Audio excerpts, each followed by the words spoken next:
Good morning, 8:15. It is still cool out there, 42. It's warmed up just a little bit. We're joined this morning by Fire Chief Brent Francis. Good morning, Brent. Good morning. How are you? I'm doing well. I always so very enjoy when you come in. I really do. I really enjoy our conversations. Well, good. So today you are, just for the record, I enjoy a lot of conversations that we have here. Yes. For the record, but I do enjoy when you come in. We're going to talk today. You said the fire department is in need of volunteers. Yes, that's one struggle that volunteer fire rescue services all over the nation actually have is keeping a fully staffed group of volunteers to provide the fire rescue services for their communities. And we're like everybody else. We struggle keeping enough people, enough fully trained and qualified people to get the job done. What does it take to become a volunteer? Okay, some of the technical side of it, you need to be 18 years of age, and you need to be able to pass a background check. And then firefighting is a very physically demanding job, so you need to be able and willing to perform all of the activities involved in fire rescue. We use all kinds of hand tools and power tools, and like on the rescue side, the spreaders and cutters and rams that we use are 30, 40, and 50 pounds apiece, and it's physically demanding, climbing ladders, chopping hose, using all kinds of hand tools, power tools, dragging hose lines around, wearing anywhere from 50 to 60 pounds of gear, protective gear, air packs, dragging hose lines. So you can see, and of course everybody pretty much knows a lot of the stuff that's involved in fire rescue activities. But there's a lot of jobs in the fire service. Not all of them require you to be able to climb a ladder and chop a hole in the roof or drag a hose line in, on a first attack line in on a interior fire attack, or handling the 40 and 50 pound spreaders and cutters and things like that. There's lots of jobs, but that's what we're always in need of, are folks that can learn how to do that and physically do those activities for us on a volunteer basis. And the volunteers, so they need to be, they need to have their phone ready at all times? Well, we provide, we have pagers, and we provide all the gear, protective gear. We provide the pagers, for the alerting of the fire fighters when we get a call. And so that part, we provide the training. There's a lot of time required to be on your volunteer fire department. We train on second and fourth Monday nights, 4 hours each night at a minimum, and then there's regional fire schools and things like that on weekends. So it requires a lot of time commitment, as well as a lot of physical activity. Of course, we go out and we practice with the tools, practice with the trucks, and all the hoses and everything that we do. So it's a constant challenge to find folks that, number one, have the time to commit to the fire service that it takes to get the training and answer the calls. Of course, you never know when the calls are going to come in. We're 24 hours a day, 7 days a week. And right now we average around 32 to 34 folks on our fire department. And that's paid? No, that's volunteer. There are two of us that are full-time in the fire department. We work Monday through Friday, 8 to 4:30, and are on call 24 hours a day, 7 days a week, like all the rest of the volunteers are.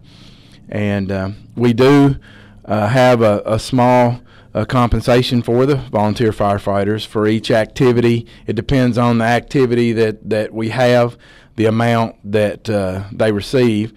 We have incentive programs in our fire department where when you first join, there is no pay whatsoever. After you reach a training milestone of a certain number of hours of training, then you qualify to be moved over to the what they call the paid by the call side, which is not, you're not going to really make any money. It just helps reimburse you some for the gasoline and the clothes, that you may run, and the fuel that you'll use to drive to the station and things like that for each activity that you attend.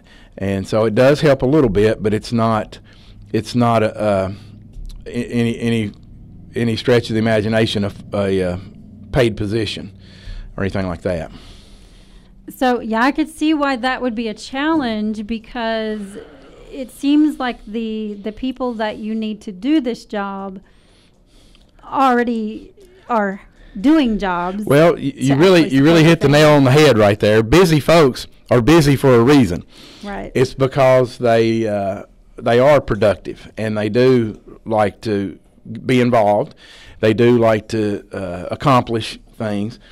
And that's kind of what you need in somebody in emergency services world, is a real go-getter, and the go-getters are extremely busy in their lives, because everybody seeks those folks out to be part of their organizations, and we're competing with all the other organizations out there too for your spare time, basically. Mm-hmm. And it's pretty tough to get up at 1 o'clock in the morning, especially the next 2 or 3 days when it's going to be about 12 degrees outside, and go out and do an extrication and be up 2 or 3 hours maybe in the middle of the night, and then have to get up and go to your real job that pays the bills, and feel bad all that day, be tired that day, or you and your family have something planned that you want to do on a Friday night, and we have a big fire about the time for you to go, and you go off and leave your family sitting there all dressed up with nowhere to go, and come home a couple hours later all dirty and nasty, and excited about what you were able to accomplish, and how you were able to help someone in the community, and your family is upset because they missed their night out. So it's very stressful for our volunteers that are active in the fire department for a multitude of reasons like that. Not only does it take out of their day and night, but it takes away from family time. It takes away from all kinds of things. My wife won't ride hardly anywhere in town with me because I've left her at restaurants, and I've left her here, there, and yonder, and she has to get a ride home with somebody she knows, or a waitress take her home when the restaurant closes because we have, a call. And to be dedicated to the rescue service, it takes a toll on your private life and everything. But it is very rewarding at the same time. Yeah, I was going to say, you're not painting the pretty picture. Let's get to the pretty picture. Yeah. Let's get to the why we would. Why I'm not helping the recruitment process. You are not. Brent, let's change this up a little bit. Well, why would we want to be a volunteer? A lot of folks say that successful folks in our business, the fire service and rescue service is modeled after the military, where you have chain of command and a very rigid command and control structure. Of course, we're dealing with emergencies where you have to, because people's safety and people's lives are at risk, and you're putting those firefighters into dangerous situations. So the fire service is modeled after the military in a lot of ways, and people say that most all of us have type A type personalities, and so you can imagine trying to ride herd on 30 some odd type A personalities all together. As long as there's something going on, emergency calls, things like that, everybody gels together real well. But it is a family. We have a very tight group of folks that come together, and it's just extremely rewarding to have a positive impact when somebody else is having the worst time, possibly the worst time or worst event in their entire lives, to be able to step into that situation and through your training and abilities make it better for them. Stop the bad and turn it around and start the healing process, or start the going back in a good direction instead of a bad direction. So it is very rewarding to be able to work with a group of men and women that are highly motivated, like you are, and go out and accomplish tasks that basically nobody else in the community can accomplish. I mean, there's the 34 of us are the ones that are taking care of Princeton and Caldwell County, along with Fredonia. They help us all the time. We help them. But Princeton and Fredonia, we take care of all of Caldwell County, and we get mutual aid from other cities and counties. But basically, we're the group of folks that are going to come, and when you're having a really, really bad day, and try to make it better for you. And that's very rewarding. A lot of camaraderie in the fire rescue service, and that's what attracts good, solid, quality people to make a positive difference for the folks, for their neighbors, and for their community, and for strangers that we'll never see again, maybe passing down the interstates and things like that, to be able to have a positive impact for those people when they're having a really bad day. And then when you finish your job, when you finish that, that's when we see what the rest of the community does, where they offer the fundraisers and the events to raise money to help these. Yes, we couldn't do what we do without the support of the community, and we're very thankful for that. We're funded through the City of Princeton and Caldwell County Fiscal Court. We run both the city and the county. The county provides its equipment, the city provides its equipment, and we run fire rescue for both. And one thing about fire rescue, there's also EMS. People sometimes don't understand the differences between the fire department and the ambulance service, which we refer to as EMS, Emergency Medical Services.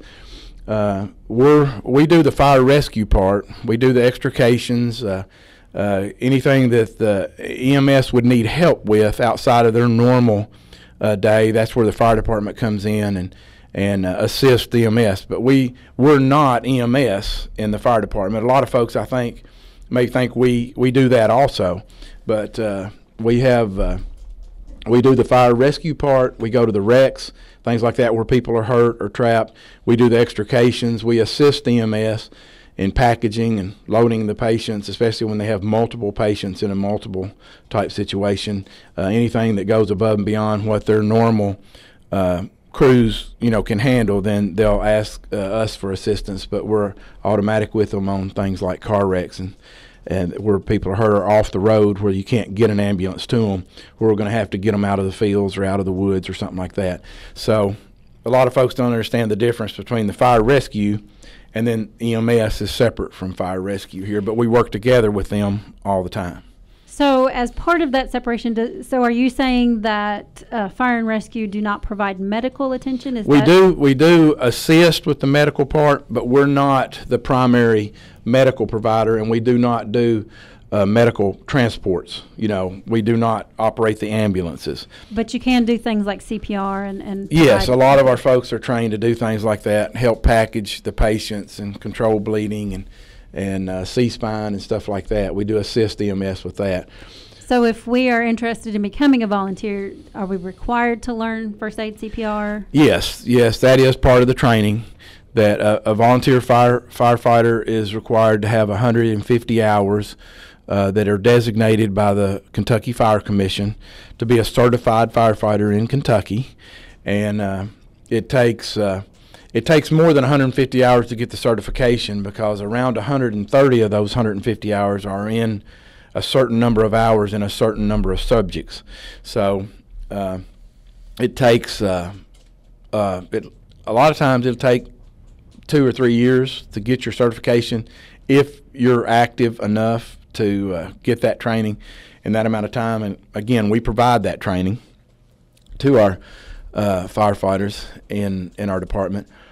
So, but that's and firefighting is not for everybody.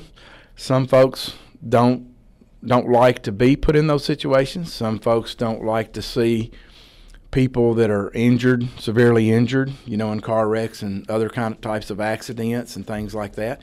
and that's perfectly understandable.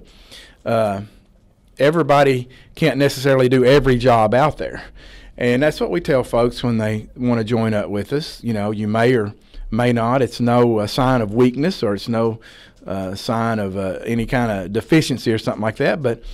But getting into the mud and the blood and the guts is not for everybody, to put it kind of roughly there. But it does. It is very rewarding, and it gets into your blood, and it's been a calling for me my whole life. And some people take to it real well, and others don't like it. It is a dirty, nasty, physically, mentally demanding job.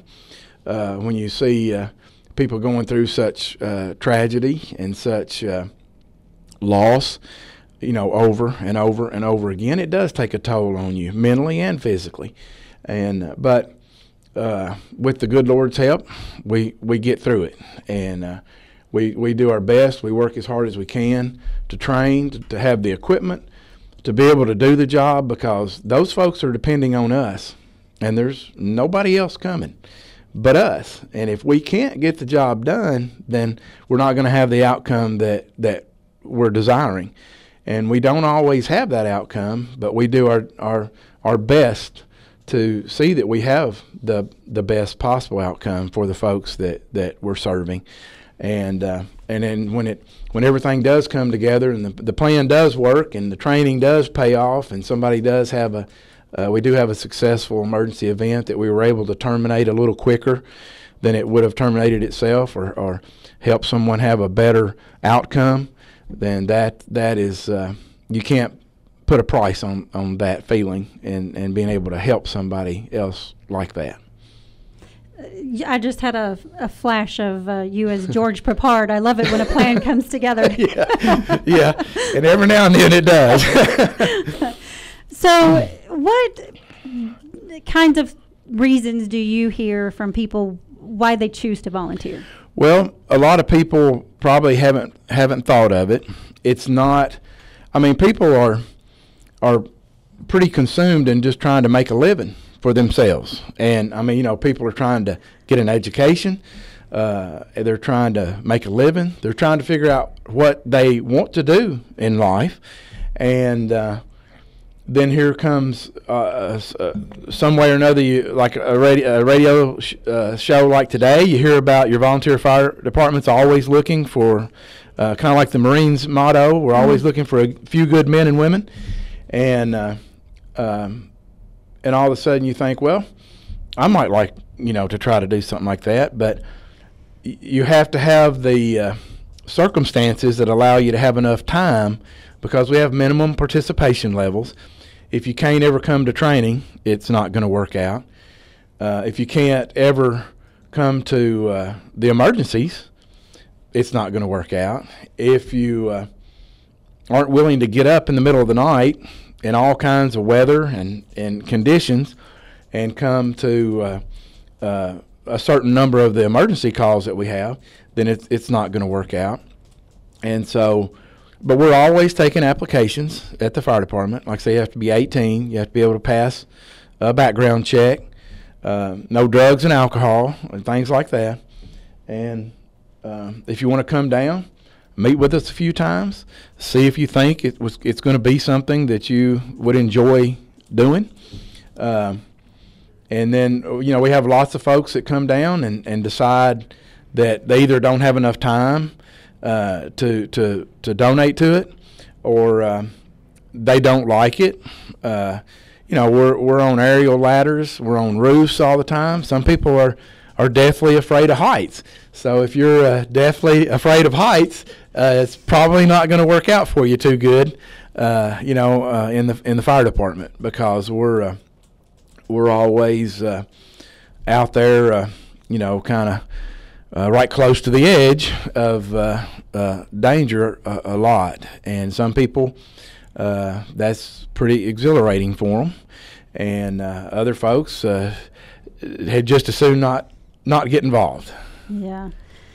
All right, Brent, we need to talk a little more about volunteer fire department another day, getting volunteers. Just what's the number to call if if we're interested in signing up to be a volunteer or want to just talk to somebody? Okay, you can call the fire department at 270-365-2022. You can call my cell phone. It's 270-625-0397. You can get in touch with City Hall. We have applications for you to pick up at the office, and we have an answering machine. If we're, like I say, there's only two of us, and we're out a lot of the office, but we do have an answering machine there. Or stop by. We meet on every second and fourth Monday night of each month, unless it's a holiday, then we move to the Tuesday. But normally it's always the second and fourth Monday at 5:30. So somebody can stop by one of the training sessions or stop by the office and pick up an application, and we'll go from there. All right. Thank you so much for coming in today, Brent. I really appreciate your time. Thank you. Thank you.